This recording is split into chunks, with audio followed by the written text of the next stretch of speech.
Chairman Pakistan علماء council علامہ طاہر اشرفی نے آج یوم عزم استحکام منانے کا اعلان کیا ہے۔ انہوں نے علماء کرام سے جمعے کے خطبات ملکی استحکام پر دینے کی اپیل کی ہے۔ انہوں نے کہا کہ برادر اسلامی ممالک نے افغان قیادت کو کہا کہ آپ دشمن کے اعلی کار نہ بنیں۔ چیئرمین پاکستان علماء کونسل علامہ طاہر اشرفی نے آج یوم عزم استحکام منانے کا اعلان کیا ہے۔ انہوں نے علماء کرام سے جمعے کے خطبات ملکی استحکام پر دینے کی اپیل کی ہے۔ انہوں نے کہا کہ برادر اسلامی ممالک نے افغان قیادت کو کہا کہ آپ دشمن کے اعلی کار نہ بنیں۔ چیئرمین پاکستان علماء کونسل علامہ طاہر اشرفی نے آج یوم عزم استحکام منانے کا اعلان کیا ہے۔ انہوں نے علماء کرام سے جمعے کے خطبات ملکی استحکام پر دینے کی اپیل کی ہے۔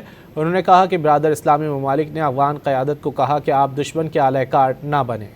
چیئرمین پاکستان علماء کونسل علامہ طاہر اشرفی نے آج یوم عزم استحکام منانے کا اعلان کیا ہے۔ انہوں نے علماء کرام سے جمعے کے خطبات ملکی استحکام پر دینے کی اپیل کی ہے۔